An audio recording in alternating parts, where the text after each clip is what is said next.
सोना जी। जय जिनेंद्र। जय जिनेंद्र भाभी जी। जय जिनेंद्र। हाँ बोलिए। कोई मैंने पढ़ने के लिए रोशन करा था। क्वेश्चन नंबर है 4588। मैं पढ़ रही थी जी, मैं पढ़ूं या और कोई पढ़ रहा है? अभी 3:20 थोड़ी देर तक क्वेश्चन आंसर चलेंगे, फिर पढ़िएगा। ठीक है। 4588 320 पेज पर है। हाँ बोलिए। प्रणाम भाभी जी। ये एक मेरे को समझ में नहीं आया, उन्माद दुख पूर्वक क्यों भेजा जाता है? पढ़िए, प्रश्न और उत्तर पढ़ना शुरू करिए सुशीला भाई। मोहनीय उन्माद दुख पूर्वक भेजा जाता है और दुख पूर्वक छोड़ा जाता है, ऐसा क्यों कहा गया है? मोहनीय उन्माद अनंत भाव से ही होता है, क्योंकि संसार परिभ्रमण रूप दुख का वेदन कराना मोहनी कर्म का स्वभाव है। 1 मिनट। संसार परिभ्रमण जीव क्यों करता है? दुख शब्द का अर्थ कर्म है, कर्मों के कारण कर रहा है। कर्म बंध क्यों होते हैं? मोहिनी कर्म के कारण। मूल कारण तो मोहिनी है, इसके कारण ही जीव करता है। तो ये अनंत भाव में परिभ्रमण करा रहा है मोहिनी उन्माद के, यानी मोहिनी में एकदम जैसे किसी के प्रति अपने को राग है, अपने बच्चे के प्रति बहुत राग है आदि, कोई कुछ उसके लिए बोल दे तो कितना द्वेष आ जाता है, कितना लड़ाई झगड़ा कलह करने लग जाते हैं व्यक्ति। तो सब कर्म बंधन का कारण है। इसीलिए जीव संसार में, मेरे शरीर को कोई खराब बोल दो, मेरे कपड़ों को कोई खराब बोल दो, मोह है, इसीलिए अपने को क्रोध आता है ना। मोह ही नहीं होगा तो किस पर क्रोध आए? दूसरा, इस उन्माद को विद्या मंत्र आदि से दूर नहीं किया जा सकता है। हाँ, मंत्र आदि से कैसे दूर करेंगे? कोई मंत्र फेरने से तो कोई किसी के प्रति मोह भाव कम नहीं होगा। मंत्र तो बहुत कर लेते हैं, लेकिन मोह कहाँ कम कर रहे हैं? जैसा होना चाहिए वैसा कम नहीं कर रहे हैं। दुखदायी उन्माद की तुलना किसी भी दुख से नहीं की जा सकती, इसलिए कहा गया है कि दुख पूर्वक वेदा जाता है, दुख पूर्वक छोड़ा जाता है। अब इस दुख इसीलिए बोलते हैं ना मोहिनी कर्म सबसे खराब है। मोहिनी कर्म मोह। बताया, बहुत अच्छा, धन्यवाद। मैं पूछूं मासी?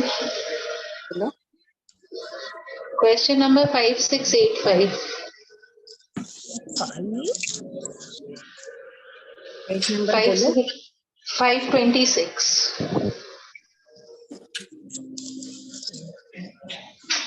576। 526 26।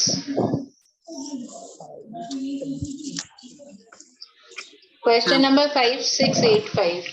हाँ पढ़ो। केवली भगवान यक्षावेश से आविष्ट क्यों नहीं होते हैं? उत्तर, देवता केवली और अप्रमत्त का सहरण करके उन्हें परेशान करने में असमर्थ होते हैं, उसी प्रकार उनका अधिष्ठायक बनने में भी असमर्थ होते हैं। पर केवली का तो देवता सहरण करके पर्वत पे और प्रमत्त का सहरण होता है, सहरण करने के बाद वो अप्रमत्त बन जाता है। अच्छा, ठीक। हाँ विनीता। हाँ प्रणाम भाभी जी। हाँ, आज क्या क्या अच्छी बातें सुन के आई? कोई 1-2 बातें बताओ। अरे भाभी जी आप बताइए, 1 सेकंड खाली मैं इसका बोल देती हूँ। ये हुआ था ना क्वेश्चन 4588। बोलो प्रश्न नंबर, पेज नंबर 320। अभी बात चल रही थी ना मोह या उन्माद का, कैसे दूर किया जाता है कि विद्या मंत्र से नहीं दूर किया जाता। हाँ तो उसमें आपका लिखाया हुआ है तंत्र मंत्र से नहीं, सम्यक दर्शन से, स्वाध्याय से, ज्ञान से दूर किया जा सकता है। इसलिए मैं बोली ये मेन बात तो सम्यक दर्शन वाली है। मैं भी लिख लेती हूँ। क्या था पेज नंबर 320। आप ही का तो बताया हुआ है। मुझे अभी ध्यान थोड़ी था, तुमको ज्यादा याद रहता है।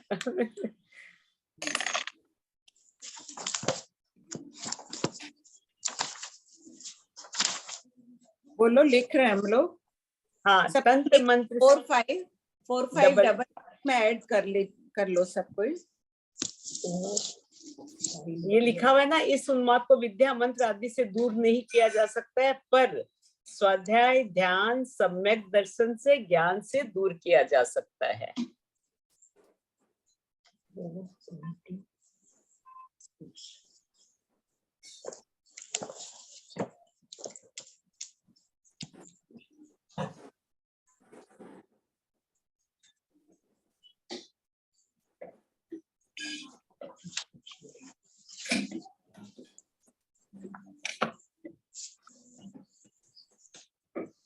मेरे पास एक सजेशन आया है। क्या भाभी जी? अभी आदित्य मेरे बेटे को मैंने कहा कि विनीता पूरा लिख रही है एक एक क्लास का, बोले एक एक वर्ड लिख लेती हैं। मैंने कहा हाँ, बोला उनको बोलो इस बुक की रेफरेंस बुक छपा लेंगे। Oh my God.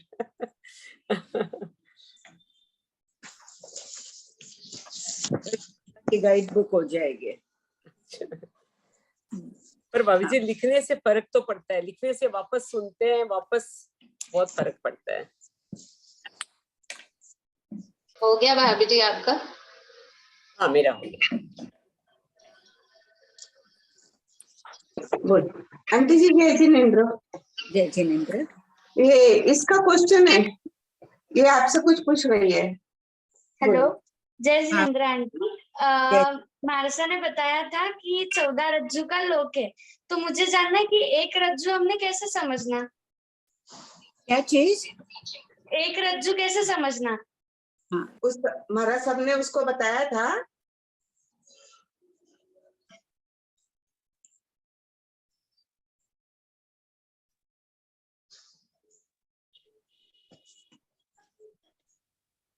मासी आप म्यूट हो गए हो। वो फोन में है।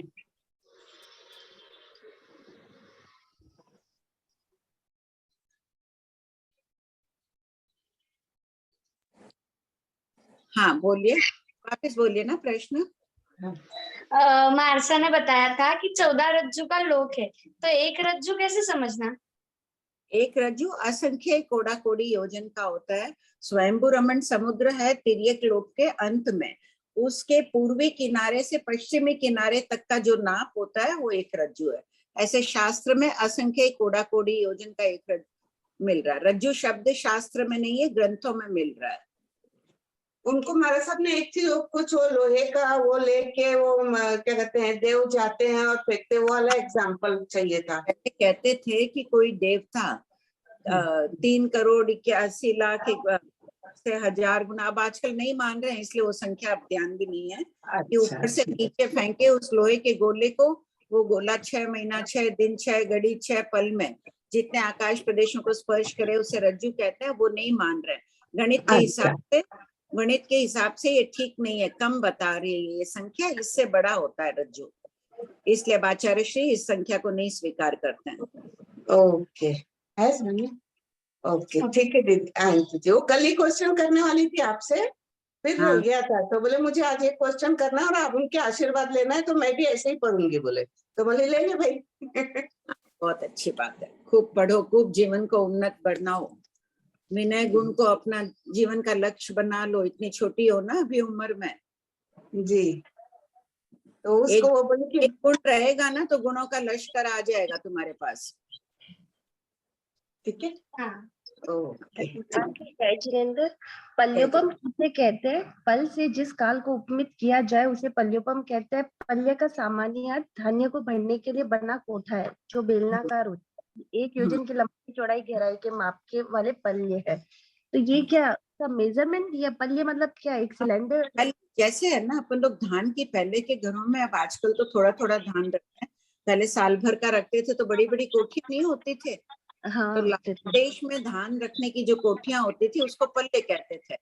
अपनी अर्धमागधी भाषा में देशीय शब्द भी बहुत है, तो मगध में भी हो सकता है कि उसको पल्ले कहा जाता हो, धान रखने की कोठी। और पल्ले का नाप पूरा आपने किया वही है ना, 4 कोस लंबा 4 कोस ऊंडा गहरा। ये तो एक, हाँ 4 कोस वो एक योजन हो गया बराबर। ठीक है। उतनी लंबाई चौड़ाई का काल का क्या मतलब हुआ इसमें? मतलब इसका क्या काल का मतलब उसमें से वो एक एक वो बाल हटाते जाए उतना समय लगे, वो उसका वो समझना क्या? 3 प्रकार का बताया गया है ना। पल्योपम 3 प्रकार के कहे गए हैं ना। कौन कौन से? उद्धार, अद्धा और क्षेत्र पल्योपम। आप वो थोकड़ा पढ़ना पल्योपम वाला। अच्छा ठीक है आंटी। 12वें शतक में है, उसका विस्तार 5वें में भी दिया हुआ है। प्रश्न संख्या निकालो। पल्योपम की व्याख्या कहाँ की गई है? अनुक्रमणिका पहले भाग की देखो।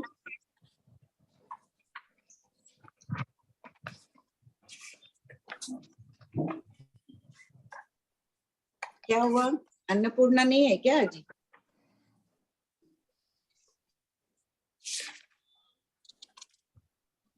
इसमें व्यवहार का थोकड़ा में है क्या भाभी जी? नहीं नहीं नहीं, व्यवहार में नहीं है, इसमें काल का वर्णन है ना। ऐसे तो 12वें शतक में है पूरा वो वर्णन, लेकिन पहले भी दे दिया है, पहले भाग में भी दिया हुआ है इसका। 12वें शतक में पुद्गल परावर्तन के थोकड़े में भी दिया हुआ है, लेकिन वहां बोलावन दे दी गई है। 12वें शतक में देखो पुद्गल परावर्तन का 183 दूसरे भाग में। वंदना जी खोज रहे हैं, सब कोई खोज रहे हैं अनुक्रमणिका से? हाँ आंटी देख रही हूँ मैं, पहले में तो नहीं दिख रहा है। पहले में है, पल्योपम का सारा दिया हुआ है 5वें शतक में। 12वें में तो पुद्गल परावर्तन में विस्तार से नहीं दिया है, पल्य आदि का वहीं पे दिया हुआ है। पुद्गल का है, पुद्गल में तो हमने पुद्गल का व्याख्या नहीं दी गई है उसमें, दूसरे में नहीं, 5वें में है, मुझे जहाँ तक ध्यान है। धान्य की स्थिति ये है 6ठे शतक के 7वें उद्देशक में 324 खोलिए।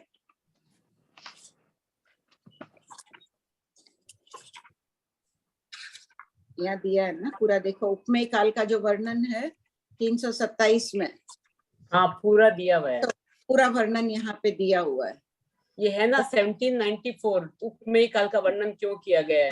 यहाँ से लेके 1795 में है भाभी जी की हाँ। उपमेय काल में पल्योपम सागरोपम क्यों कहा है? शुरू हो गया है और 1821 तक है, समझ लो। ठीक है, एक बार उसको आप पढ़ लीजिएगा अच्छी तरह से। अच्छा आंटी एक इसमें जो ये डेफिनेशन दी है 1803 में है मासी, पल्योपम कितना प्रकार के। बाकी पूरी व्याख्या सहित पढ़ना होगा ना इनको, पूरा ही आंटी पढ़ लेना एक साथ में। हाँ हाँ, समुद्घात किसे कहते हैं? वेदना आदि प्रसंगों पर आत्मा द्वारा मूल शरीर को छोड़े बिना कुछ आत्म प्रदेशों को प्रबलता से शरीर द्वारा व्याप्त क्षेत्र से बाहर निकालना समुद्घात कहलाता है। तो ये शरीर द्वारा व्याप्त क्षेत्र से बाहर निकालने का क्या मतलब हुआ? समुद्घात में वेक्रिय समुद्घात आदि करते हैं तब तो शरीर से बाहर दंड निकालते हैं। वेदना समुद्घात में शरीर के जो पोलार स्थानों में उनको प्रबलता पूर्वक गति कराते हैं, तो उससे शरीर क्षेत्र में रहे हुए प्राण भूत जीव सत्व आदि की हिंसा होती है। अच्छा अभी जी ये 9 तारीख को बहुत विस्तार से समुद्घात का बताया हुआ है। 9 तारीख को 9 कौन सा? मार्च 9 मार्च में क्या? हाँ पूरा बहुत बड़े डिटेल में बहुत पूरा समुद्घात का ही कराया हुआ है। अपने जैसे नाक के हैं वो दोनों छिद्र, वहां पोलार है तो वहां पे प्रबलता से ज्यादा आएंगे, कहने का मतलब जहाँ पोलार ज्यादा है। नहीं, शरीर में जहां जहां पोलार है वहां निकलेंगे तीव्रता से निकलता है। तो कर्म पुद्गलों से तो जीवों की हिंसा होगी नहीं, उसके साथ औदारिक के निकल रहे, तेजस के निकल रहे हैं, ये दोनों पुद्गल अटस्पर्शी है, इनसे प्राण भूत जीव सत्व की हिंसा होती है। कोई भी चीज प्रबलता पूर्वक निकलती है तभी हिंसा होगी, यत्न से, तभी तो यत्न को इतना महत्व दिया गया है जैन धर्म में। देखिए आंटी अपने तो कह रहे हैं ना बॉडी की बाउंड्री पे ही रहते हैं, मतलब बॉडी से तो बाहर नहीं निकलते हैं। इसकी अलग अलग व्याख्या आ जाएगी। वेदना और कषाय समुद्घात में शरीर क्षेत्र में ही गति करते हैं, बाकी वेक्रिय समुद्घात तेजस आदि में दंड निकालते हैं, तो उसमें शरीर के बाहर भी निकाल कर तीव्रता से वो पुद्गल बाहर निकल रहे हैं झटके से। मैं ये हाथ को झटके से बाहर कर रही हूँ तो जीवों की हिंसा होगी ना बाहर रहे हुए। ठीक है, ठीक हमारा है। तो एक इतना सी एक बूंद पानी की, एक कागज का टुकड़ा अपने घुटनों से ऊपर से नीचे गिर जाता है तो भी घर सुस्ता हो जाता है ना कि वायु का एक जीवों की हिंसा हो गई। हाँ तो आंटी जो वैक्यूम बना रहा है शरीर या जो तेज मतलब वो तेज समुद्घात कर रहा है, तो वो वहीं से जो पोलार भाग से ही छोड़ेगा क्या आत्म प्रदेशों को? शरीर को तो भरेगा ही, शरीर से बाहर भी निकालते हैं, उसमें दंड निकालना भी कहा है भगवान ने। जो बाहर निकालते वो कहाँ से बाहर निकालेंगे? जो ये शरीर प्रमाण चौड़ाई पूरा ऐसे बाहर एक दंड निकल गया, ये है समझ लो कि ये पेंसिल है, ये इतना चौड़ा शरीर है, तो पूरा शरीर वायु का एक जीव कर रहा है, मान लो कि व्यक्ति समुद्घात कर रहा है, उसका इतना सी शरीर है, तो पूरी अपनी चौड़ाई प्रमाण और बाहर ऐसे निकाल लेगा। ठीक है आंटी, प्रदेशों को बाहर, उससे हिंसा होती है। ठीक है आंटी, बहुत बहुत धन्यवाद। अभी पढ़ रही हो क्या समुद्घात का थोपड़ा? हाँ, ये अभी आंटी वो जो कर्म का दे रही हूँ ना, उसके अंदर है मतलब। अच्छा अच्छा, समुद्घात का वर्णन है। हाँ, और कुछ है समुद्घात संबंधी डाउट? नहीं बस आंटी मेरा हो गया। हाँ भाभी जी, वो 3,81,12,00,000 वाला अब नहीं मान रहे हैं, उससे ज्यादा है। उससे बहुत ज्यादा राशि है, क्योंकि ये इतना मानने से इस गणित से बहुत कम हो जाता है रज्जु का प्रमाण। तो ये तो बुक्स में भी कई जगह है, मतलब कई एकदम आगम में तो खैर रज्जु शब्द है ही नहीं। हाँ, आगम में नहीं है। सुनते थे ये गणित, महाराजा कह रहे एकदम नहीं बैठता, असंख्य कोड़ा कोड़ी योजन का एक रज्जु होता है, ऐसे ही मानो। और सबसे ज्यादा स्पष्ट करना हो तो स्वयंभू रमण समुद्र के इस छोर से उस छोर तक ले लो, एक रज्जु हो गया। वो एक रज्जु का है, इसलिए चाहे ऐसे लो चाहे ऐसे लो, एक रज्जु का। हाँ, एक रज्जु का। हाँ, बोले वो 6 मिनट 6 कड़ी 6 पल आदि में जो उल्लंघन करेगा, उतने क्षेत्र एक असंख्य कोड़ा कोड़ी योजन का हो गई नहीं। ठीक है, ये हो गया ना, ये एकदम सही है ना। स्वयंभू रमण समुद्र एक रज्जु का है, तो हो ही गया इधर से उधर। ठीक है बाबू। हाँ सोनम। हाँ जी, प्रणाम जय जिनेन्द्र। आंटी इसी बुक में page number 53017 question number, page number 5 हाँ 5 स्टार्टिंग आंटी। ओ हाँ बोलो। हाँ आंटी, इसमें बताया कि ना क्या अंतर्द्वीपों में चंद्र सूर्य ग्रहण आदि होते हैं। एक मिनट पढ़ो प्रश्न हाँ, नंबर बोलकर। प्रश्न नंबर 3017। खोलिए ना कोई, इस बहाने अपन खोल के जो प्रश्न पढ़ता है अपना भी रिवीजन हो जाता है। हाँ बोलो। हाँ जी, क्वेश्चन नंबर 3017, क्या अंतर्द्वीपों में चंद्र सूर्य ग्रहण आदि होते हैं। उत्तर, इन क्षेत्रों में चंद्र सूर्य ग्रहण इंद्रधनुष अनिष्ट सूचक ग्रह समुदाय, आकाश में दिखने वाले अग्नि सहित पिशाच का रूप, दिशाओं का धूल से भर जाना, सुकाल दुष्काल, अतिवृष्टि आदि नहीं होते हैं, क्योंकि वहां क्षेत्र स्वभाव एवं युगलिकों के पुण्योदय से ज्योतिषी संबंधी कहीं चीजों का प्रभाव नहीं पड़ता। आंटी, इसमें इंद्रधनुष को अपन ने वो क्यों लिया, अनिष्ट सूचक, मतलब इंद्रधनुष तो अच्छा होता है या गंदा? इंद्र ऐसा कोई उसका उल्लेख नहीं कि इंद्रधनुष अच्छा है बुरा, कुछ नहीं, लेकिन नहीं दिखता है, ये बात भी बता दी है। लेकिन लवण समुद्र में चंद्र और सूर्य तो होते हैं, बट उनका प्रभाव मतलब दिन रात तो होते हैं युगलिक क्षेत्र में। यहाँ भी तो युगलिक क्षेत्र है, जम्बू द्वीप में भी तो, लवण समुद्र में तो द्वीपों की बात हो रही है ना आंटी, लवण समुद्र। यहाँ फिर दे दिया ना युगलिकों के पुण्योदय से, सभी युगलिक क्षेत्रों में समझना है। तो जब यहाँ युगलिक क्षेत्र था तब भी ये चंद्र ग्रहण सूर्य ग्रहण नहीं होते हैं, लेकिन चंद्र सूर्य तो होते हैं। यहाँ तो नहीं होंगे उस समय, लेकिन हेमवंत, हिरण्यवत, हरिवास, रम्यकवास, देवकुरु, उत्तर कुरु है ना जम्बू द्वीप में। हाँ। वहां ये सब कोई बातें नहीं होती है, क्षेत्र स्वभाव से। और लवण समुद्र में चंद्र सूर्य ग्रहण होते हैं, जब यहाँ चंद्र सूर्य ग्रहण होता है वहां भी होते हैं, लेकिन 56 अंतर्द्वीप की सीमा में नहीं होता है। अच्छा, वहां नजर नहीं आएंगे। वहां का क्षेत्र पुद्गल ऐसा है, सोच लो कि कोई एक कपड़ा लगा दिया, कोई चीज नहीं दिख रही है, ग्रहण का प्रभाव नहीं पड़ रहा है, अपन कमरों में बैठे हैं प्रभाव नहीं पड़ रहा है, तो वो तो पुद्गल रूपी है, कमरा बना हुआ। लेकिन जैसे वहां पे आंटी अपन कहते हैं ना कि दिन और रात चंद्र सूर्य वो तो होता ही है ना, दिन रात, बस वो ग्रहण और वो सब नहीं होता है। ग्रहण लवण समुद्र में होता है, किंतु 56 अंतर्द्वीप में नहीं नजर आएगा। और जब अपने यहाँ भरत क्षेत्र में युगलिक आ रहा था तब तो ग्रहण नहीं होगा, नहीं होगा। महाविद्य क्षेत्र में हो जाएगा उस समय, जब भरत ऐरावत में युगलिक काल था, तब वहां तो चौथा आ रहा ही रहता है महाविद्य क्षेत्र में। तुम्हारा एक बार बंद करो तो ये वीडियो वाला एकदम अलग। हाँ कुछ आ रहा। हाँ हाँ अब खोल लो भले, अब खोल लो भले, अब ठीक है। हाँ, तो जब अपने यहाँ पे युगलिक आ रहा है तो महाविद्य क्षेत्र में चौथा आ रहा चलता रहेगा। हाँ, तो वहां क्षेत्र वहां नजर आएगा चंद्र सूर्य ग्रहण। देखो कैसी लोक स्थिति है ना। देशों 18 कोटा कोटि सागरोपम तक भरत अर्वत क्षेत्र में, जम्बू द्वीप में सोच लो कि सिर्फ महाविद्य क्षेत्र में ग्रहण आदि नजर आएंगे, होंगे तो सही। उनका विरह काल कितना है, इतना जगह 6 महीना, उत्कर्ष 42 वर्ष, 48 वर्ष अवश्य होंगे पूर्ण ग्रहण आदि, लेकिन नजर नहीं आएंगे यहाँ क्षेत्र प्रभाव से। और आंटी जैसे मेरा ये भी डाउट था कि इंद्रधनुष को भी मतलब क्यों बोला, इंद्रधनुष भी नहीं दिखता है मतलब उस टाइम ग्रहण नहीं होती है बस इंद्रधनुष, नॉर्मल दिन और रात, शुरू दिन और रात ही चलते रहते हैं बस। सब अच्छा काल होता है, ये जो भी अनिष्ट सूचक बातें वो नहीं होती है। इंद्रधनुष भी नहीं होता है, वो भी प्रभाव नहीं पड़ता है। इंद्रधनुष क्यों होता है साइंस की अपेक्षा, बोलो? वो जल बारिश और धूप का असर ज्यादा है, वो तो जल किरणें वहां भी होती है, बारिश वहां भी होती है, मंद मंद बारिश होती है, आंधी तूफान आदि वहां नहीं होते हैं युगलिक क्षेत्रों में। पुण्योदय भी तो रहते हैं ना व्यक्तियों का, क्षेत्र स्वभाव है। एक और क्वेश्चन था, जैसे ना ये 56, हाँ बोलो। आंटी 56 अंतरद्वीपों के युगलिकों की 800 धनुष के अवगाना बोली ना आंटी, तो सारे सबकी सेम अवगाना है या ये मैक्सिमम है या कैसे? नहीं, 800 धनुष और 800 धनुष जाजेरी, जगन्य से उत्कृष्ट मतलब मिनिमम 800। हाँ, 8 देश और 800 धनुष नहीं है। जगन्य उत्कृष्ट कितनी है? लघु दंडक खोलो, 1 मिनट सब कोई खोलो लघु दंडक का थोपड़ा। स्थिति तो जगन्य से उत्कृष्ट असंख्य गुना बता दिए, बल्कि असंख्यतम भाग। 800 धनुष थोड़ी जाजेरी रहेगी, उनके पुरुषों से स्त्रियों की कम रहेगी।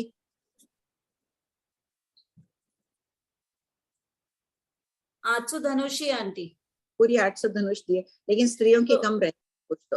और बाकी सबकी सेम रहेगी आंटी, सबकी 800 धनुष रहेगी, मतलब स्त्रियों की कम रहेगी, पुरुष की या थोड़ी कम रहेगी। यहाँ क्यों नहीं दिया हुआ, एक बार देखना पड़ेगा, थोकड़े में कम रहेगी, सबकी एक समान नहीं है। और जैसे उनकी स्थिति भी पल के असंख्यात भाग की, वो सबकी फिक्स्ड है क्या? बस मेरे को ये पूछना था। स्थिति और अवगाना तो उत्कृष्ट असंख्य गुना है, वहां देखो लघु दंडक में स्थिति आंटी असंख्य गुना का अंतर है। अवगाना में भी थोड़ा अंतर होगा, झाजेरी मानना पड़ेगा, क्योंकि सभी युगलिक क्षेत्रों में 3 गौ देशुण 3 गौ पूरी, 2 गौ देशुण 2 गौ पूरी दी है, तो यहाँ भी कुछ अंतर रहेगा अवगाना में। वैसे तो आंटी 1 गाँव 2 गाँव 3 गाँव ही लिखा हुआ है, झाजेरी नहीं लिखा हुआ है। नहीं देखो वहां लिखा हुआ है जबकि देशों सारी बुक में नहीं है आंटी।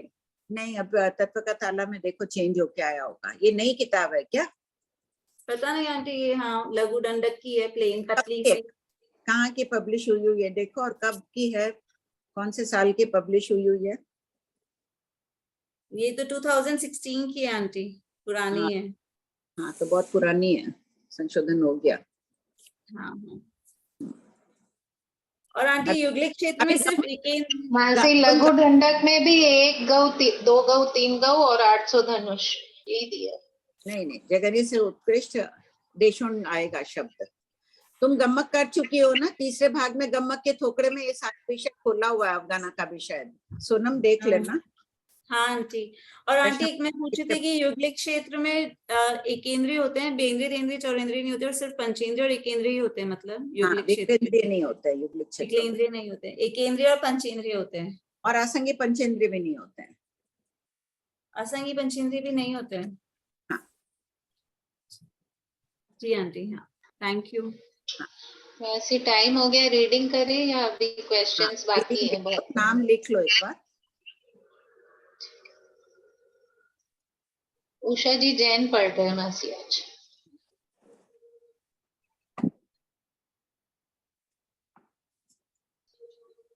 उषा जी आप अनम्यूट होके हो जाइए। इन लोगों का नाम लिख लेना, 3:10 पे वापस ले लेना प्रश्न। हाँ हाँ, आप लोग हैंड रेज कर दीजिएगा बाद में। उषा जी आप अनम्यूट। हाँ जी, जय जिनेन्द्र जी, सबको जय जिनेन्द्र। परमाणु का थोकड़ा पढ़ना? नहीं, page number 536, question number 5744।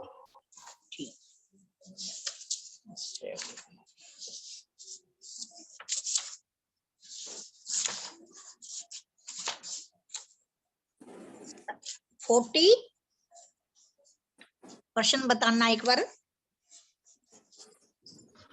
5744।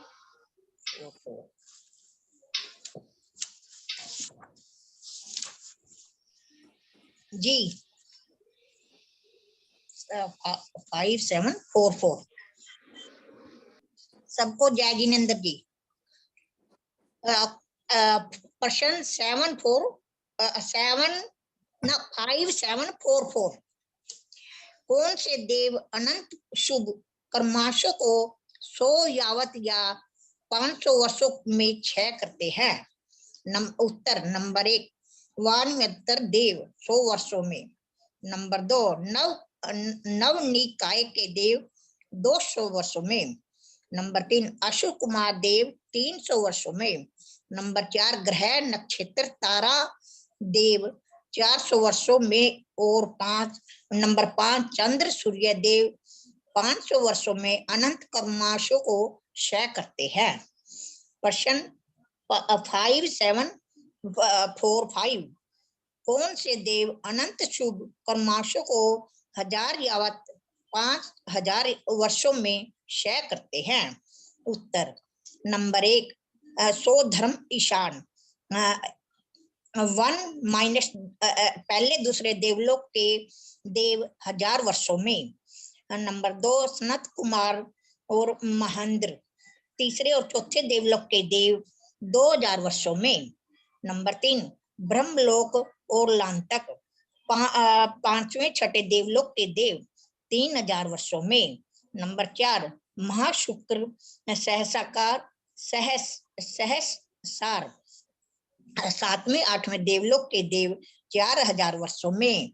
Number 5 आनत प्राणत आर्न अच्युत 9वें से लेकर 12वें देवलोक के देव 5000 वर्षों में अनंत कर्माशों को क्षय करते हैं। प्रश्न 5746। कौन से देव अनंत शुभ कर्माशों को 1 लाख यावत 5 लाख वर्षों में क्षय करते हैं? उत्तर आद्य सतन प्रथम त्रिक ग्रीविक देव 1 लाख वर्षों में। नंबर 2 मध्यम दूसरी त्रिक गर्विक देव 2 लाख वर्षों में। नंबर 3 उपरीतन तीसरी त्रिक ग्रीविक देव 3 लाख वर्षों में। नंबर 4 विजय वैजयंत जयंत अपराजित अनुत्तर विमान के देव 4 लाख वर्षों में। नंबर 5 सर्वार्थ सिद्ध विमान के देव 5 लाख वर्षों में अनंत कर्माशों को क्षय करते हैं। प्रश्न 5747। जितने शुभ कर्माशों को सर्वासिद्ध विमान के देव 5 लाख वर्षों में क्षय करते हैं, उतने शुभ कर्माशों को वानयंत्र देव 100 वर्षों में कैसे क्षय करते हैं? उत्तर वानयंत्र देव अत्यधिक कौतूहल और चंचल स्वभाव वाले होने से जितने शुभ कर्माशों को 100 वर्षों में क्षय करते हैं, उतने ही शुभ कर्मों को अकौतूहल और अचंचल वृत्ति के कारण सर्वार्थ सिद्ध विमान के देव 5 लाख वर्षों के में क्षय करते हैं। आचरणीय बिंदु हमारे शुभ कर्म देवों से बहुत कम है, अतः हमें पुण्य सुरक्षा के लिए हंसी मजाक मौज मस्ती व्यर्थ घूमना फिरना दिखावा आदि पुण्य क्षय करने वाली प्रवृत्तियों पर यथासंभव अंकुश लगाना अनिवार्य है। 5742 एक बार पढ़ दीजिए। कौन सा जी? 5742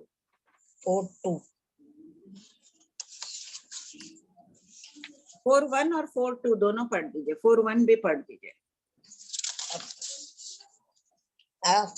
प्रश्न 5741।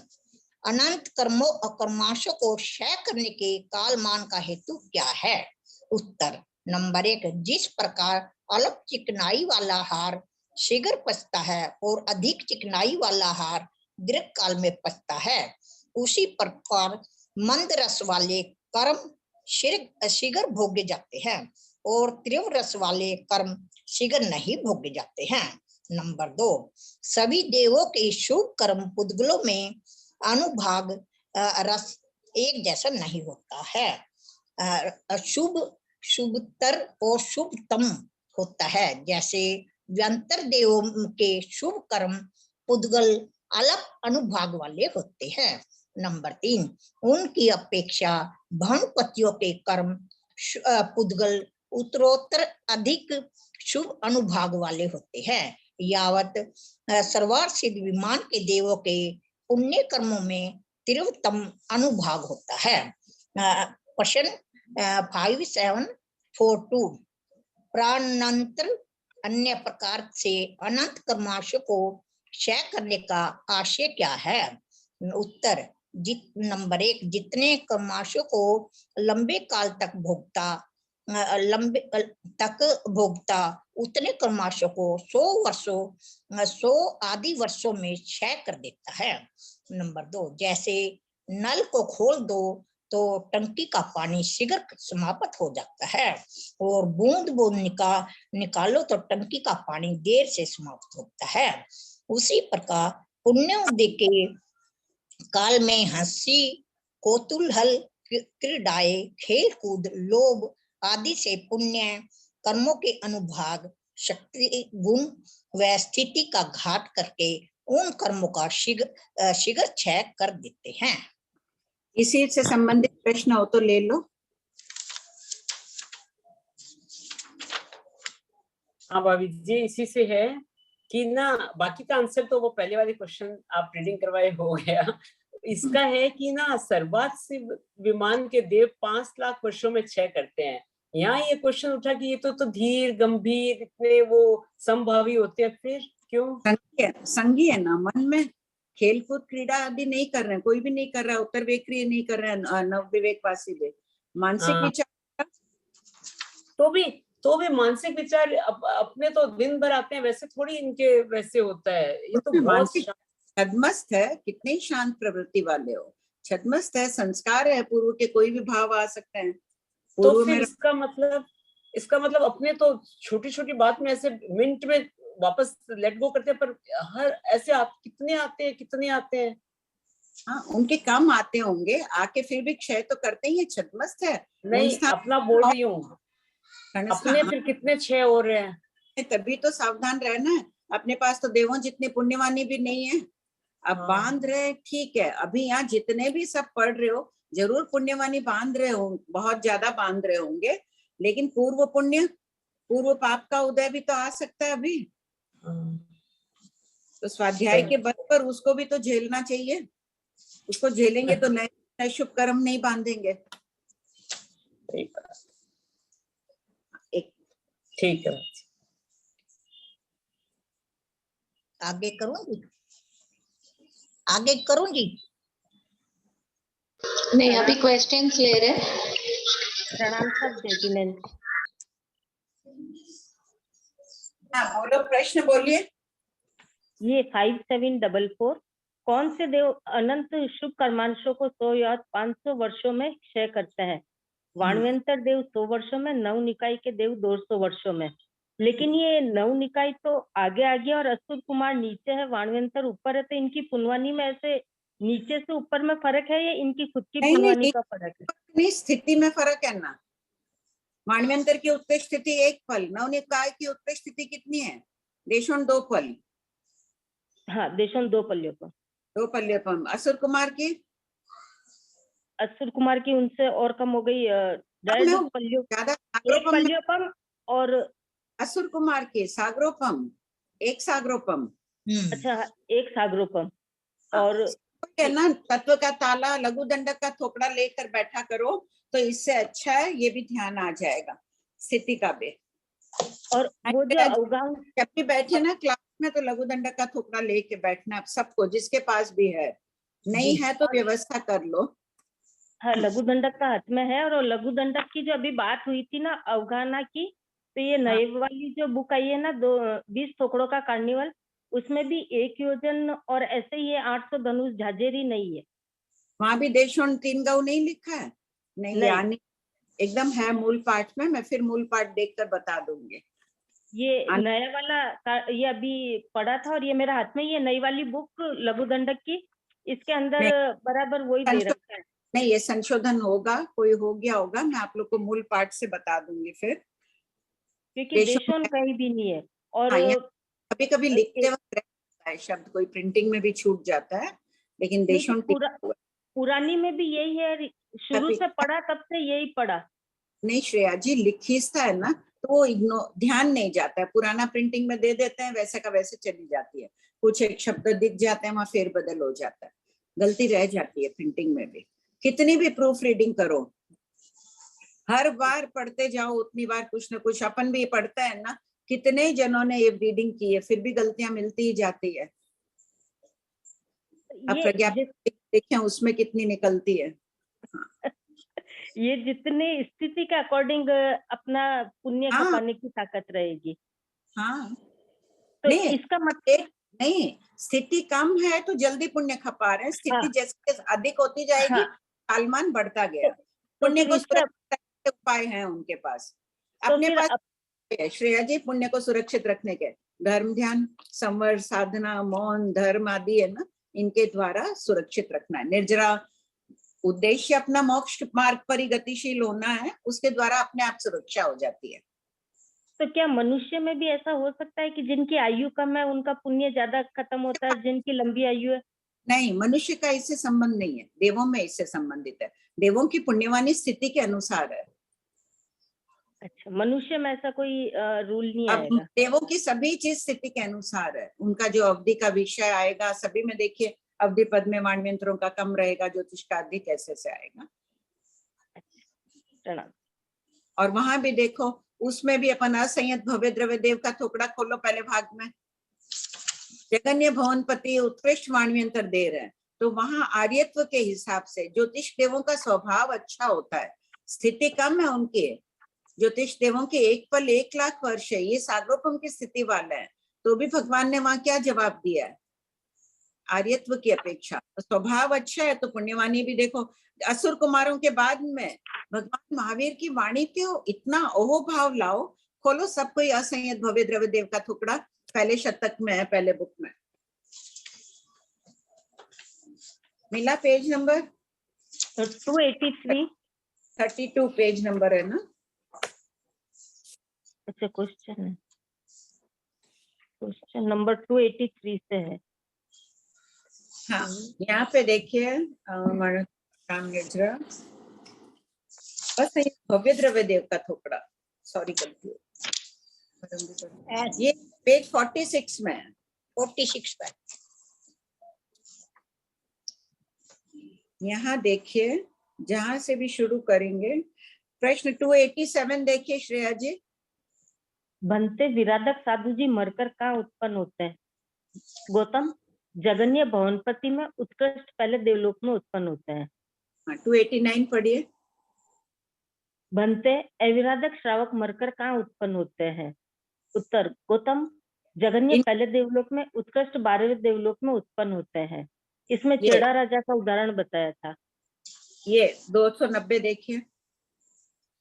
बनते विराधक श्रावक मरकर कहाँ उत्पन्न होता है? उत्तर, गौतम, जगन्य भवनपति में, उत्कृष्ट ज्योतिषी में उत्पन्न होता है। देखिए, हमें विराधक बन के नहीं जाना है, विराधक श्रावक यानी व्रतों में विराधना, कोई भी व्रत दूषित हुआ हो, कोई ये नहीं कह सकते कि मेरे व्रत प्रत्याख्यान में दोष नहीं लगाओ, लगता ही है तो हर समय सावधान रह के आलोचना प्रतिक्रमण कर लेना, सब संकल्प कर लो, हम विराधक बन के नहीं जाएंगे यहाँ से। और ये पढ़िए 292 नहीं, 292 नहीं, असन्नी इसका 293। बनते असंगी त्रियंश पंचेंद्री मरकर कहाँ उत्पन्न होते हैं?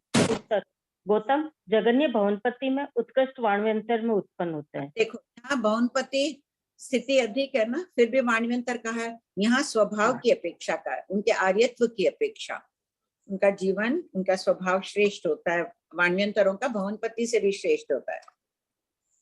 तो यहाँ स्थिति के अनुसार नहीं यहाँ का, और यहाँ जो का स्थिति के अनुसार, स्थिति है तो ऊंची ऊंची स्थिति वाले आते गए तो कौतूहल कम हो गया। फिर प्रश्न आपका यहाँ उठना चाहिए था, 9 निकाय, ग्रह नक्षत्र तारा सूर्य देव, इनकी तो एक पल 1,00,000 की है ज्योतिष के, असुर कुमारों की सागरोपम की स्थिति है, फिर भी ये 300 वर्ष में खपा रहे हैं, कौतूहल वृत्ति अधिक है इनमें, तो इनका स्वभाव चंचल है, जल्दी कर्मों को खपा देते हैं। यानी कि चंद्र सूर्य का स्वभाव थोड़ा सा मतलब ज्योतिष को ऊंचा बता दिया, श्रेष्ठ है आगे। ज्योतिषी, हाँ स्वभाव से ज्योतिषी उच्च है।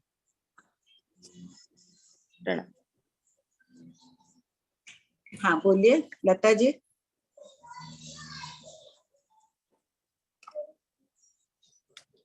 आंटी जी जय जिनेन्द्र। जय जिनेन्द्र।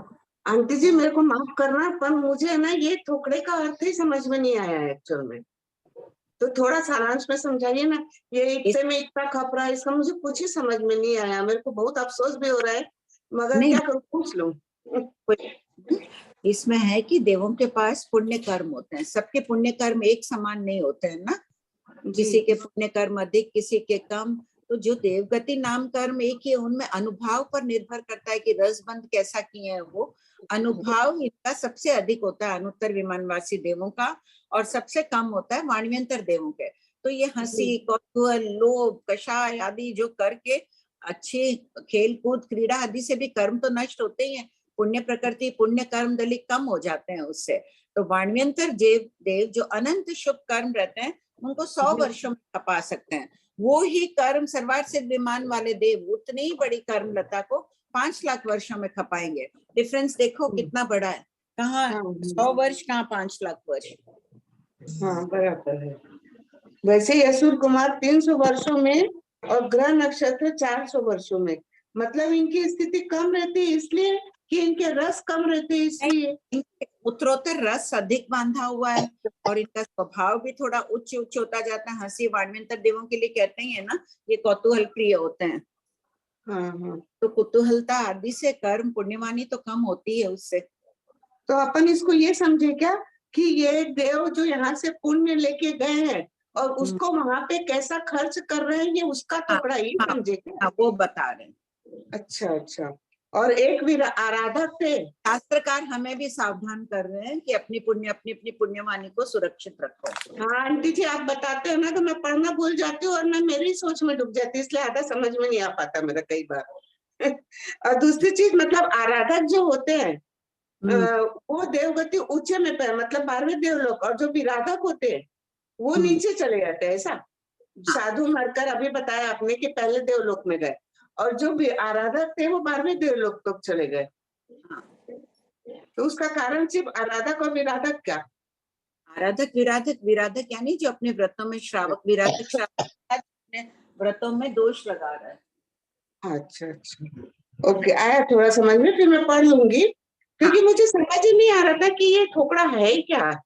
पुण्य खपाने ठोकड़ा है ना, शास्त्रकारों ने नाम ही दिया। पुण्य नाम समझा, पर इसको मैं ये लिखे हुए शब्द समझ में नहीं आ रहे थे, इसलिए पूछा मैंने आपसे। जय जिनेन्द्र बाबू जी। हाँ बोलिए।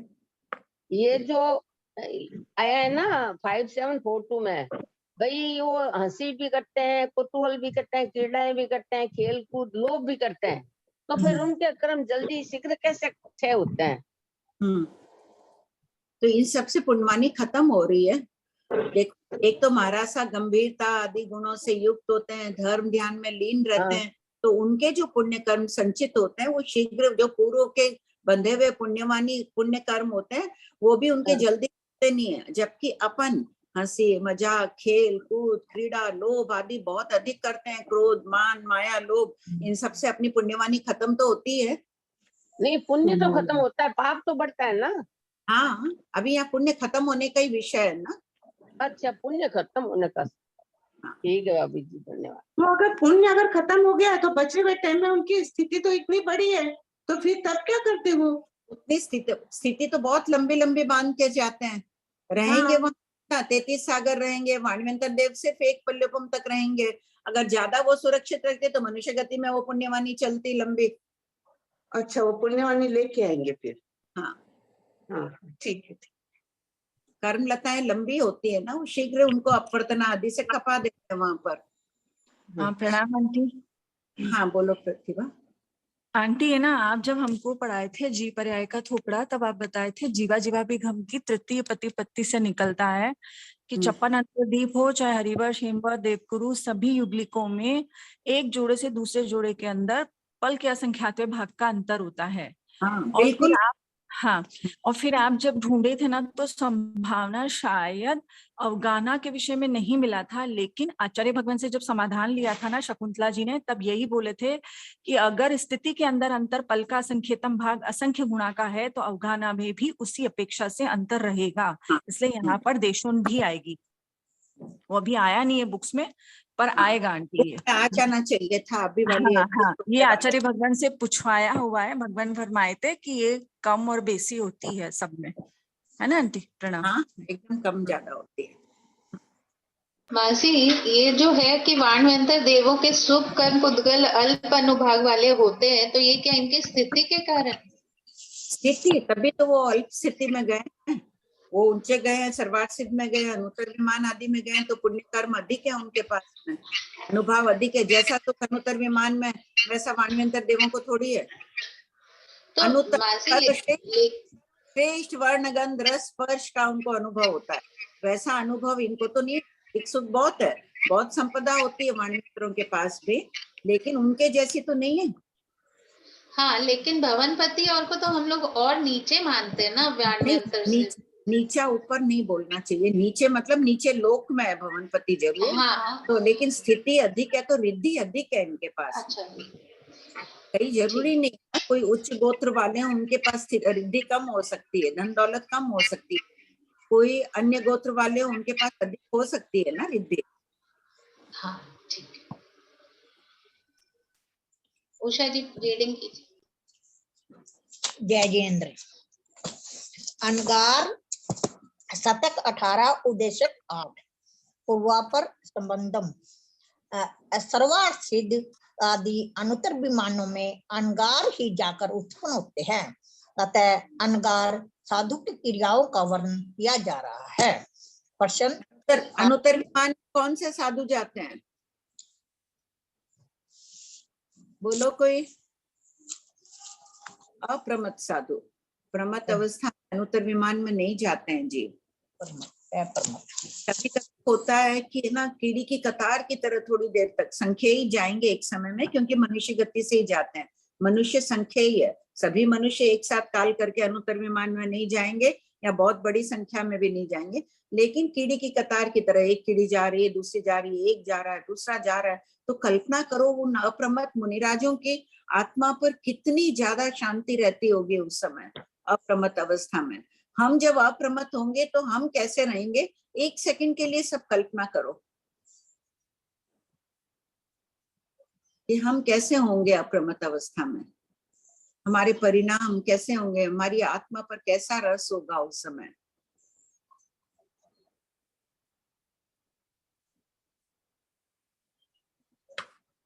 और कभी कभी ऐसा होता है, अनुत्तर विमान का विरह बता दिया, पल्लवम के असंख्यतम भाग, असंख्य काल का विरह बता दिया।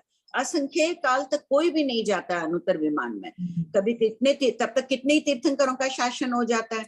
जैसे वर्तमान में अभी 23वें तीर्थंकर पार्श्वनाथ भगवान की शिष्य संपदा का वर्णन देखो, तो वहां अनुत्तर विमान में कोई भी नहीं गया उनके शासन काल में, 250 वर्षों के शासन काल में।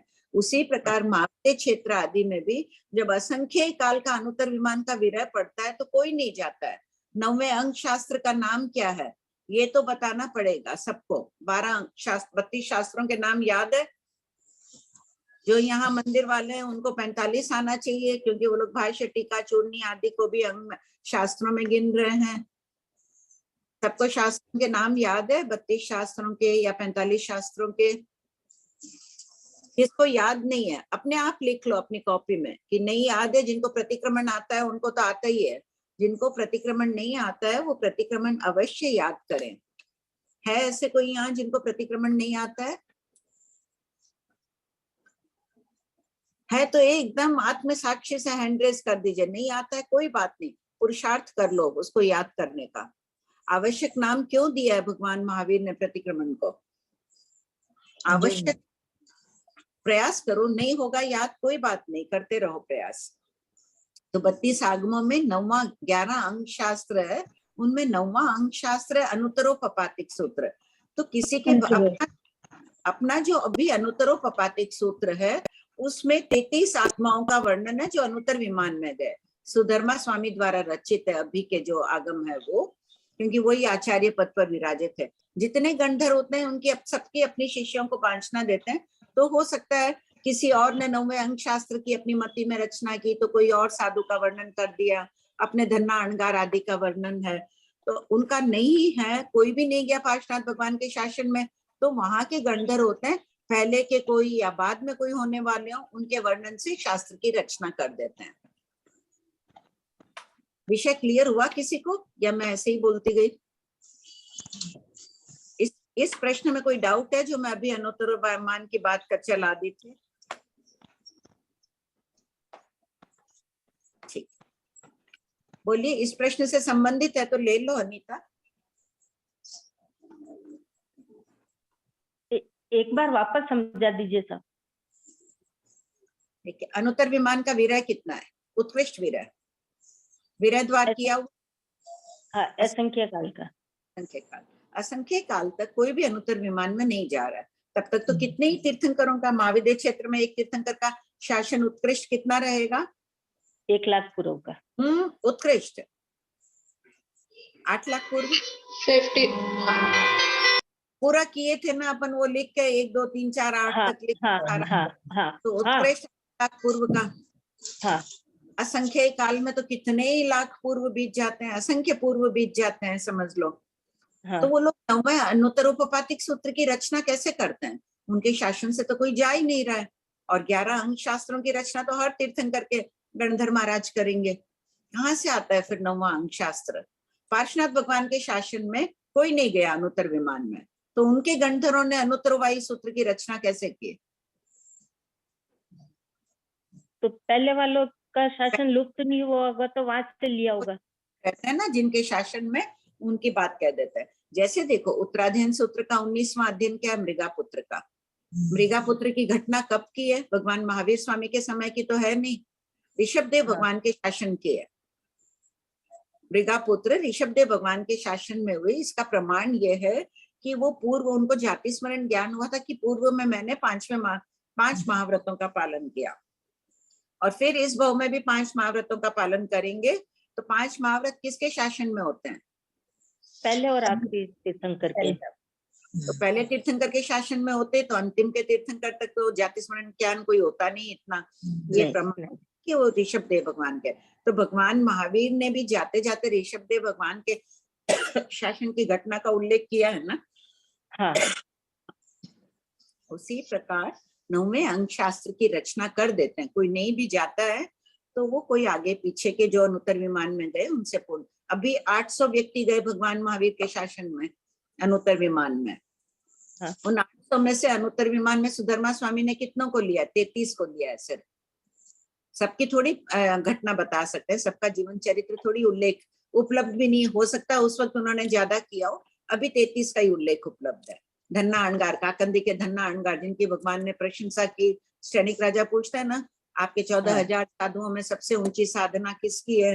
तो भगवान जवाब क्या दिए थे? धन्ना अणगार, काकंदी। ठीक ठीक, अब क्लियर हो गया? हाँ हाँ, इससे संबंधित प्रश्न है तो ले लो ना। प्रमिला जी सूर्य।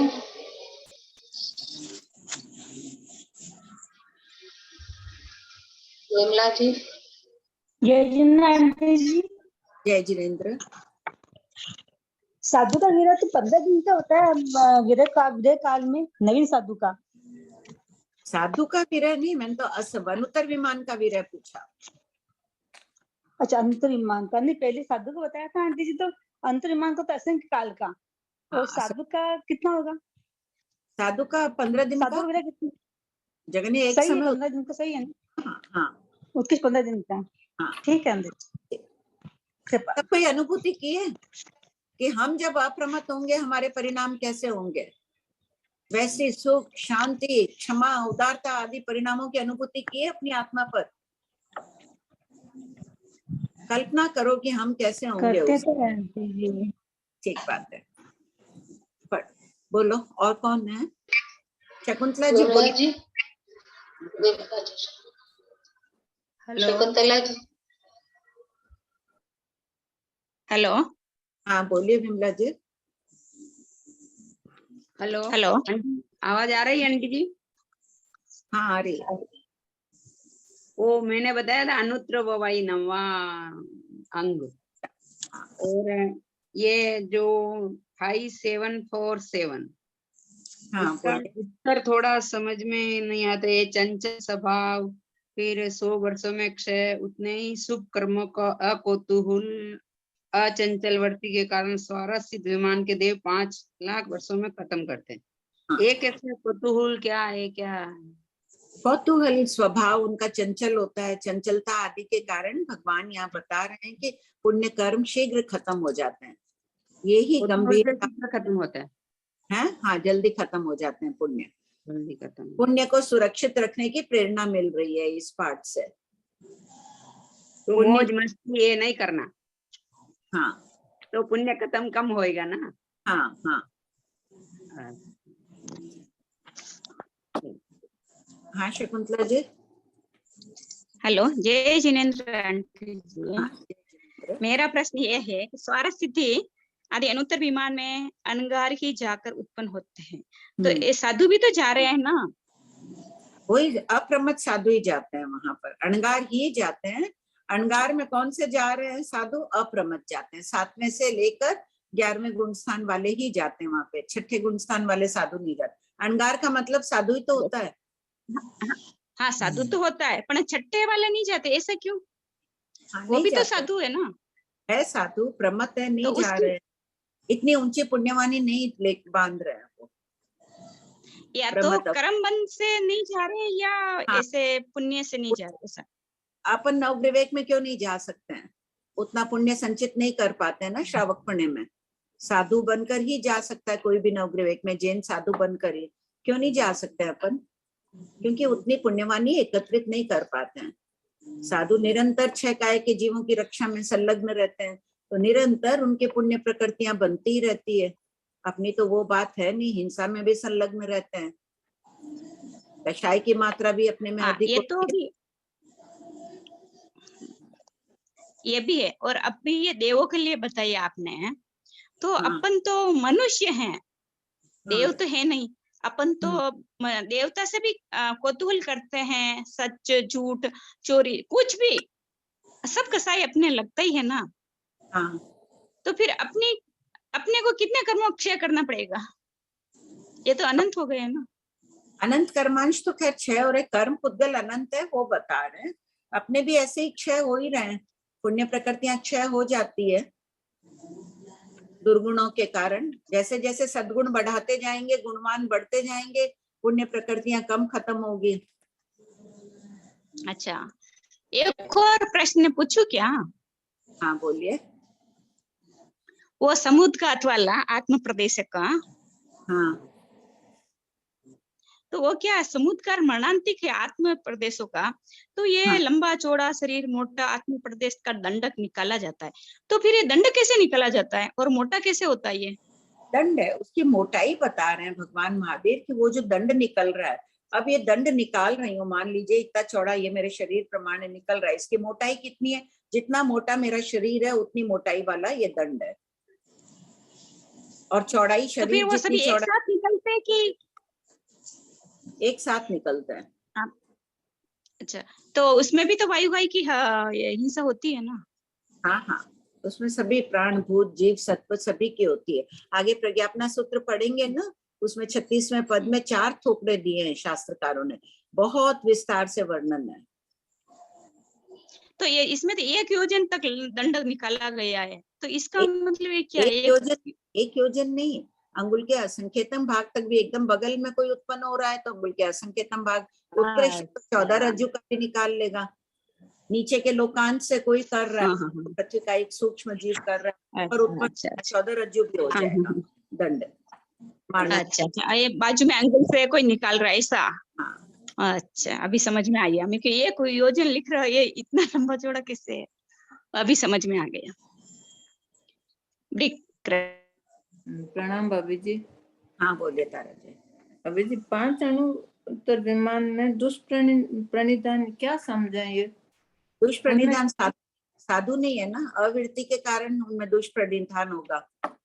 अच्छा, जो मैंने साधु स्थान सिर्फ साधुओं में ही कहा गया है, क्योंकि वो संपूर्ण रूप से हिंसा के त्यागी होते हैं। अपन भी आंशिक रूप से तो त्यागी है ही, कई चीजों का त्याग है अपने। हाँ, फिर भी भगवान ने श्रावक के भी सुप्रणिधान नहीं कहे।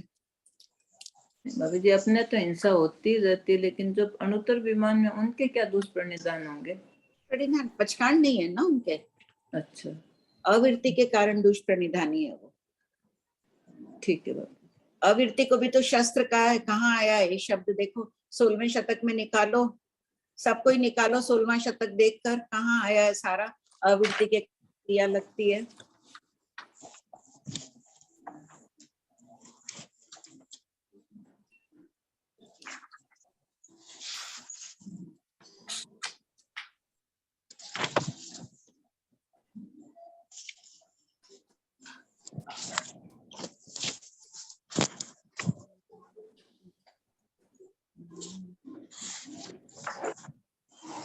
अधिकरण का थोकड़ा पहले उद्देशक में ही, पेज 399 खोलिए सबको।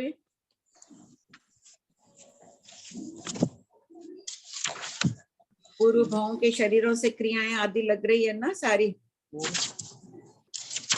याद आया ये वर्णन?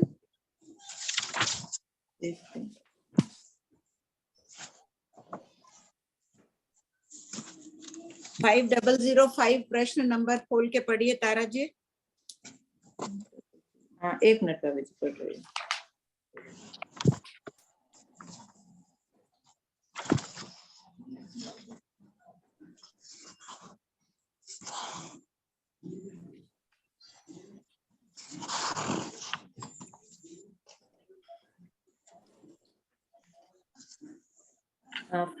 प्रश्न 5005 पेज नंबर 402। जिन जीवों के शरीर से लोहा बना या वह धमनी बनी, उनको 5 क्रियाएं लगने का मूल कारण क्या है? उत्तर, यद्यपि जिन जीवों के शरीर से आरंभ समारंभ का साधन लोहा आदि बना है, उन्हें पता भी नहीं होता कि संडासी आदि उनके ही छोड़े हुए शरीर से बने हैं, किंतु अविरत परिणामों के कारण वे जीव 5 क्रिया के अधिकारी हो जाते हैं। अतः आत्मा के सुख को नष्ट करने वाली 5 क्रियाएं लगने का मूल कारण अविरत भाव है। ज्ञातव्य बिंदु, अप्रत्याख्यानी प्राणी को हिंसक क्रिया लगती रहती है, इसलिए उसकी चित्त प्रति चेतना अहिंसक नहीं कही जा सकती। कोई अनुत्तर विमान के देव अहिंसक नहीं कहलाते हैं। ठीक है। ध्यान में रमन, कितना ही आप अभी ध्यान आदि करिए, अगर आपके व्रत प्रत्याख्यान नहीं ग्रहण किए हुए हैं तो उनकी क्रियाएं तो लगी रही है। ठीक बाबू, ऐसे ठीक है बाबू जी, कृपा करें। पढ़िए उषा जी। पढ़ तो रही हूँ, इतनी बार नया ही पढ़ रही हूँ कुछ ऐसे ही। इनमें गुण स्थान कितना मानेंगे?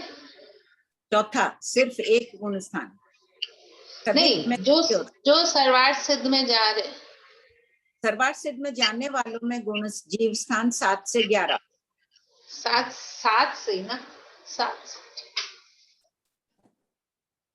ऐसे धारणा ये भी चल रही है कि 11वें सर्वार्थ सिद्ध में यथाख्यात चारित्र वाले ही जा रहे हैं, यानी 11वें गुण स्थान वाले ही जा रहे हैं।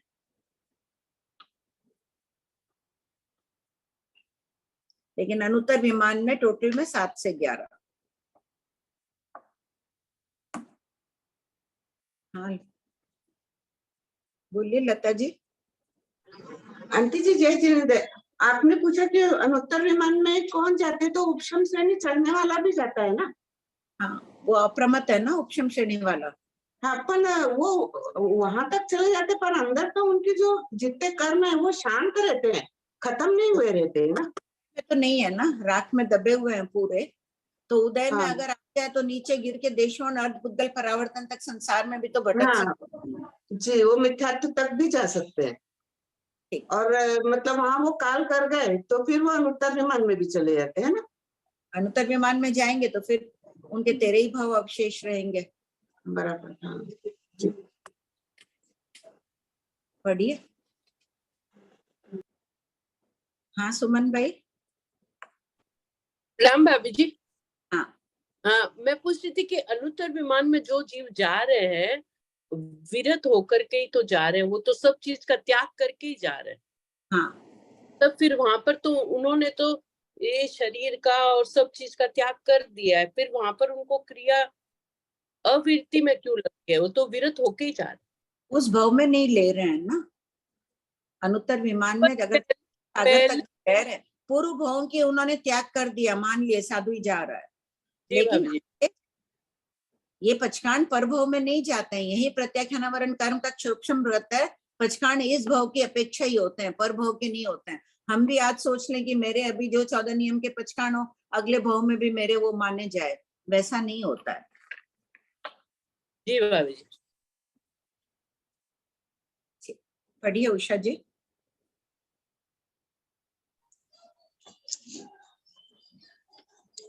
प्रश्न 5748, अंगार को किस प्रकार की क्रिया लगती है? उत्तर, अंगार को 2 प्रकार की क्रिया लगती है, यथा नंबर 1, सकसाई अंगार को सांप्रायिक क्रिया और अकसाई अंगार को योग से लगने वाली इरियापथिक क्रिया लगती है। प्रश्न 5749, राजगृह नगर में यावत गौतम स्वामी ने पूछा, भंते भावित आत्मा अंगार सामने और दोनों तरफ युग मात्र 4 हाथ प्रमाण भूमि को देखकर चल रहा है। उसके पैर के नीचे मुर्गी का बच्चा, बतख का बच्चा अथवा चींटी जैसा सूक्ष्म जीव आकर दबकर मर जाए तो बनते उक्त अंगार को इरियापथिक की क्रिया लगती है या सांप्रायिक क्रिया? उत्तर, गौतम, उक्त भावित आत्मा अंगार को यावत इरियापथिक की क्रिया लगती है, सांप्रायिक की नहीं। प्रश्न 5750, उपयुक्त प्रश्न कौन से जीव स्थानवर्ती साधुओं के लिए किया गया है? उत्तर, उपयुक्त प्रश्न क्रोध आदि कषाय को उपशम करने वाले 11वें और क्षय करने वाले 12वें व 13वें जीव स्थानवर्ती साधुओं के लिए किया गया है। प्रश्न 5751, राजगृह नगर में गुणशिलिक नामक चैत्य उद्यान में यावत पृथ्वी शिला पटक था, भगवान मुख्य रूप से इस पट पर विराज कर धर्मोपदेश देते थे। इस उद्यान के समीप बहुत से अन्य तीर्थिक निवास करते थे। एक दिन उद्यान में आकर अन्य तीर्थिकों ने गौतम स्वामी को क्या कहा? उत्तर, अन्य तीर्थिकों ने गौतम स्वामी को कहा, तुम 3 कर्ण 3 योग से असंयत अविरत यावत एकांत बाल हो। प्रश्न 5752, तप संयम से आत्मा को भावित करते हुए विचरण जीवन यापन करने वाले गौतम स्वामी ने अन्य तीर्थियों को क्या उत्तर दिया? उत्तर, गौतम स्वामी ने कहा, आर्यो, किस कारण से हम 3 कर्ण 3 योग से असंयत अविरत यावत एकांत बाल है? देखो यहाँ ये प्रश्न गौतम स्वामी पर आक्षेप किया जा रहा है, फिर भी वो कितना अच्छा संबोधन आर्यों कह के उनको संबोधित करना है। अगर अपने को कोई अपनी गलती, उनकी तो गलती भी नहीं थी, फिर भी अन्य तीर्थिक आके उनको उपालम दे रहे हैं। अपने को अगर कोई अपनी गलती बताए या बिना गलती के ही अपने पर आक्षेप करे तो अपना क्या रिएक्शन रहेगा? सब कोई चिंतन करके पेंसिल से बाद में लिख लेना इसमें।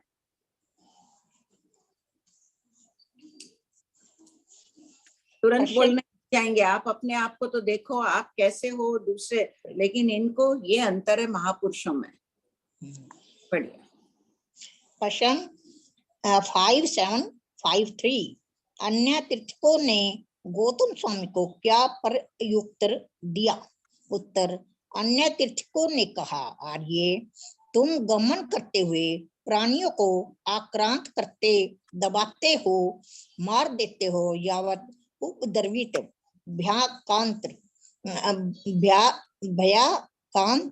कर देते हो, इसीलिए असंयत अविरत यावत एकांत बाल हो। प्रश्न 5754 गौतम स्वामी ने अन्य तीर्थकों के आक्षेप का क्या उत्तर दिया? उत्तर, गौतम स्वामी ने आक्षेप का उत्तर देते हुए कहा, आर्यो, हम गमन करते समय काय को देखकर और संयम योग से सावधानी पूर्वक देखकर चलते हैं, इसलिए हम गमन करते हुए प्राणियों को न कुचलते हैं, न मारते हैं, न आक्रांत करते हैं। अतः हम 3 करण 3 योग से यावत एकांत पंडित है।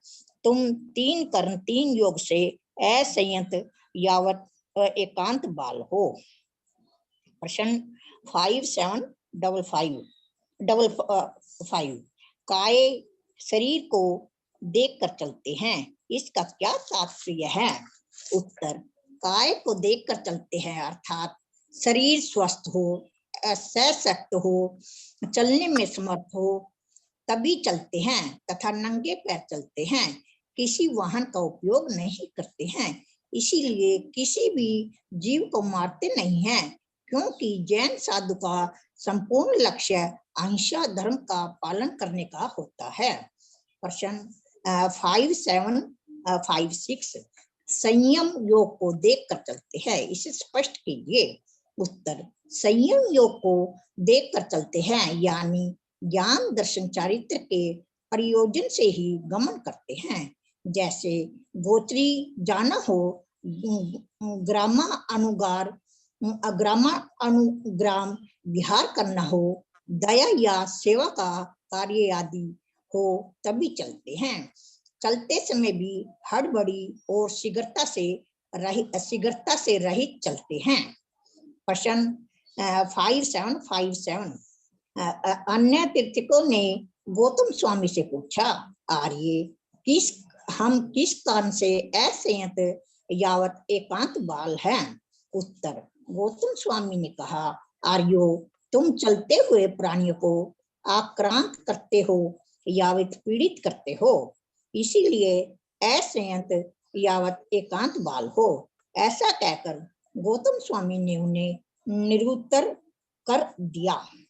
शतक 8 उत्तर उद्देशक 7 में उल्लेखित है कि अन्य तीर्थों ने स्त्रियों पर असंयत यावत एकांत बाल का आक्षेप किया था, स्त्रियों ने भी उन्हें निरुत्तर कर दिया था। बोलो, शतक 8 उद्देशक 7 में कहाँ है? उद्देशक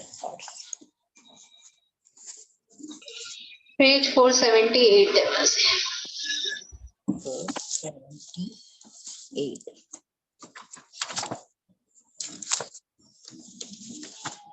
प्रश्न नंबर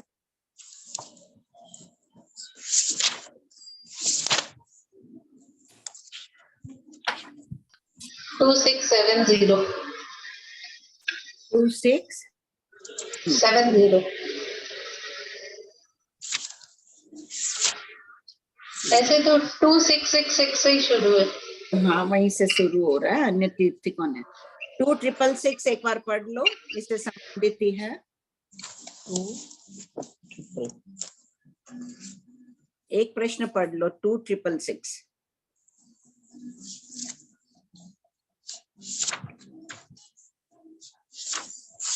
ये तीर्थकों ने स्थविरों से क्या कहा? स्थविर की परिभाषा कहाँ दी हुई है?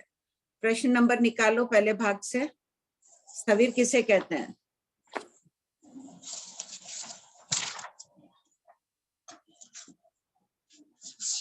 इन प्रकार के स्थविर बताए गए हैं। हाँ जी। अन्य तीर्थ ने, हाँ पढ़िए, हाँ पढ़िए। कौन सा जी? 2666।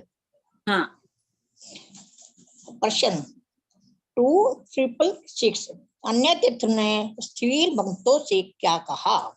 उत्तर, अन्य तीर्थकों ने स्थिर भगवंतों से कहा कि तुम 3 कर्म 3 योग से असंयत, अविरत, अप्रतिहत, बेरोक टोक पाप कर्म करने वाले हो यावत एकांत बालक हो, क्योंकि तुम अदत्त बिना दिया हुआ को ग्रहण करते हो, अदत्त का भोजन करते हो, अदत्त की अनुमति देते हो।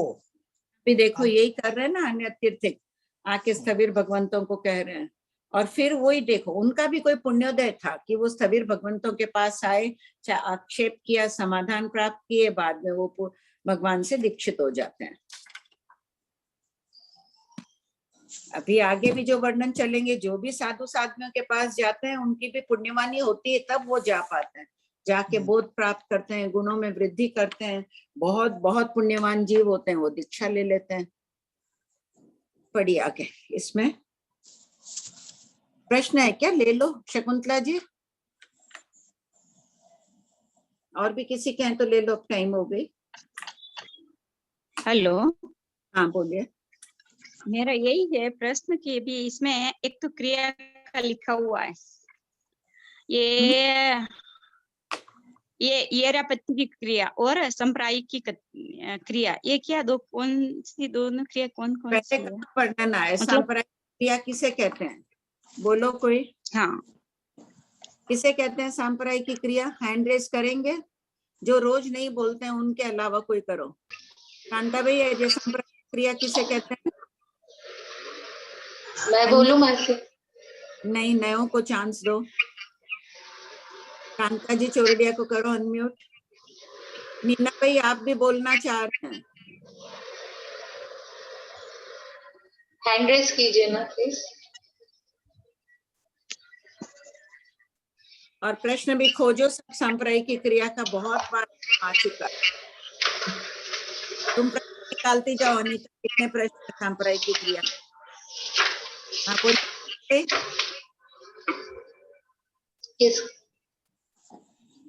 सांप्रायिक की क्रिया किसे कहते हैं, किसे लगती है? अनम्यूट नहीं है वो। किसको अनम्यूट करूं ऐसे? कांता जी चोरडिया, वो बोलना, कुछ बोल रहे हैं। हैंड रेस कर देते।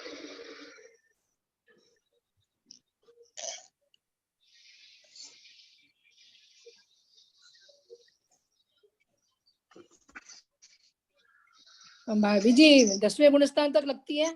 हाँ, कषाय के कारण, संप्राय कषाय के कारण लगती है। और एरियापथी की क्रिया को जो लगती है। 11वें 12वें 13वें गुणस्थान वाला।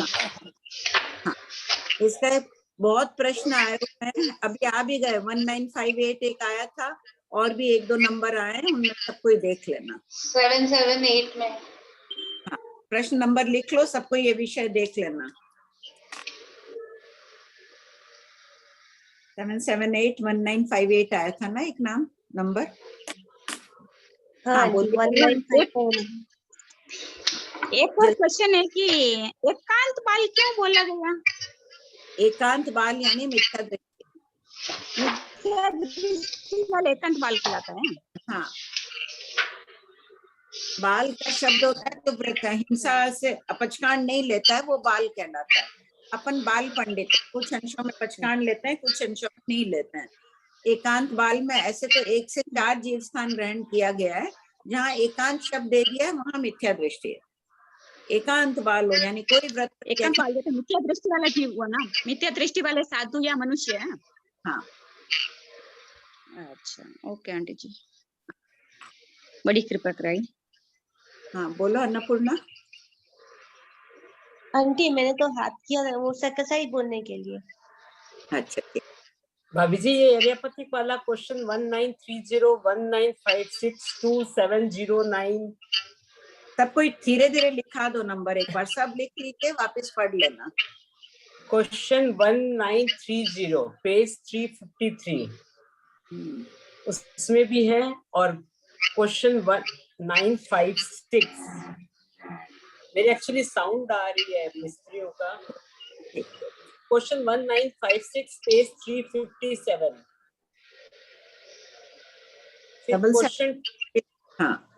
Question 2709 page 487। Question 778 to 81 page 130। ये तो है अभी जो खोल के रखे हैं पेज 130, इतने लिखे हुए हैं। ठीक।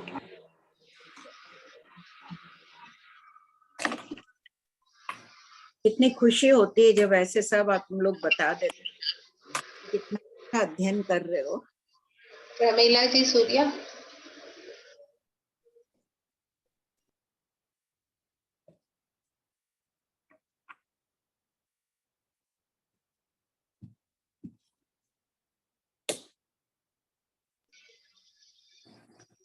प्रमीला जी सूर्या आप। ठीक है, रीडिंग शुरू करा दो, अनम्यूट नहीं होता।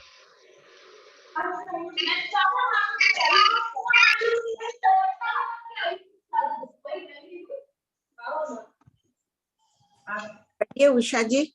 हाँ, क्वेश्चन 5750। उपयुक्त प्रश्न कौन से जीव स्थानवर्ती साधु हो के गया। लिए किया गया है? हाँ, हो गया। 5 तो ये हो गया था जी। अनम्यूट कर, आवाज आ रही है अनीता। 5758 पढ़िए। हाँ, 5758 ठीक। उपयुक्त प्रश्न से क्या प्रसंग से क्या प्रेरणा मिलती है? उत्तर, निडरता पूर्वक तात्विक सत्य प्रकट करने की प्रेरणा मिलती है। प्रश्न 5759। उपयुक्त चर्चा के पश्चात गौतम स्वामी भगवान महावीर के पास पहुंचे। उनको वंदना नमस्कार करने के पश्चात यावत परिउपासना करने लगे। तब भगवान महावीर ने गौतम स्वामी को संबोधित करके क्या कहा? उत्तर, भगवान महावीर स्वामी ने इस प्रकार कहा, गौतम, तुमने अन्य तीर्थों को यथार्थ सत्य कहा। गौतम, मेरे बहुत से शिष्य श्रमण निर्ग्रंथ छद्मस्त है, जो तुम्हारे समान उत्तर देने में समर्थ नहीं है। तुमने ठीक कहा। प्रश्न 5760। महावीर स्वामी प्रशंसा भी करते थे अपने शिष्यों की, छद्मस्त शिष्यों के, और बहुत से निर्ग्रंथ छद्मस्त थे। क्यों? उनको इतना ज्ञान नहीं था, कईयों को बोलना नहीं आता है, वापस जवाब देना नहीं आता है, वाद विवाद करना नहीं आता है। उस अपेक्षा से कहा भगवान ने गौतम स्वामी की यहाँ प्रशंसा की है। 5760। वंदना नमस्कार का क्या फल है? उत्तर, अरिहंतों को भावपूर्वक किया गया वंदना नमस्कार तत्कालीन बंद की अपेक्षा असंख्यात गुणी निर्जरा का कारण होता है, क्योंकि इससे श्रावक और साधु के कर्मों में विशेष गुण श्रेणी रचना होती है। मासी, यहाँ तत्कालीन बंद की अपेक्षा से क्या मतलब हुआ? भाई जितना बंद तो करेगा ही, अभी वंदना कर रहे हैं, बंद तो अंत कोटा कोटि ही करेंगे, लेकिन निर्जरा बहुत अच्छी होगी। कहने का तात्पर्य निर्जरा अधिक होती, ये बात बताना चाह रहे हैं। परमाणु आदि जानने की भजना का थोकड़ा शतक 18 उद्देश्य 8 पूर्वापर संबंधक छद्मस्त शिष्यों की समर्थता और असमर्थता के वर्णन के पश्चात छद्मस्त मनुष्य के जानने देखने की शक्ति का वर्णन किया जा रहा है। प्रश्न 5761।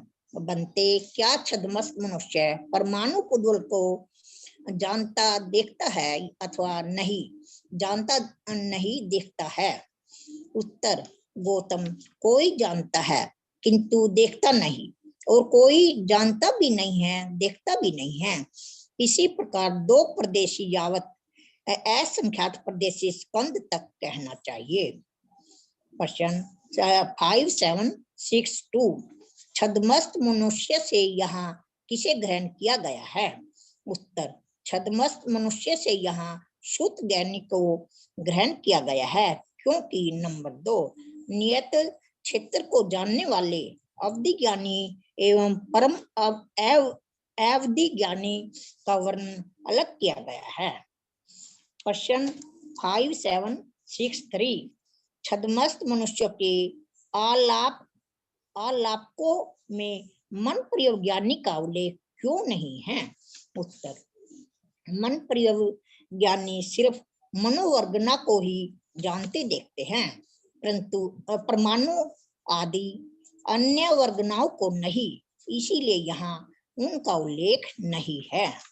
प्रश्न 5764। अवधि ज्ञानी सभी प्रकार के रूपी पुद्गलों को देख सकते हैं, जबकि मन प्रज्ञानी सिर्फ मनोवर्गना के पुद्गलों को ही देख सकते हैं, अन्य किसी प्रकार के पुद्गलों को नहीं देखते हैं। मासी, यहाँ छद्मस जो देख सकते हैं वो शुद्ध ज्ञानी कौन होंगे? आगे खोल रहे हैं, आगे पत्र में। प्रश्न 5764 कौन सा छद्मस्त मनुष्य परमाणु यावत असंख्यात प्रदेशी स्कंद को जानता है किंतु देखता नहीं है? उत्तर, श्रुत ज्ञानी परमाणु आदि सूक्ष्म पदार्थों को अपने श्रुत ज्ञान के बल से अर्थात शास्त्र के आधार से जानता है किंतु देखता नहीं है, क्योंकि ज्ञान में दर्शन का अभाव है।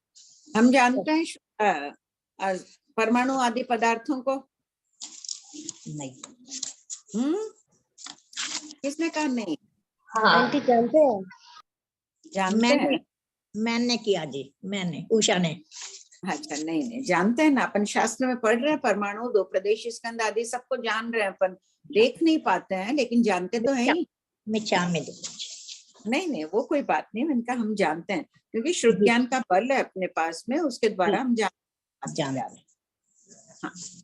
प्रश्न 5765 कौन सा छद्मस्त मनुष्य परमाणु आदि को न जानता है और न देखता है?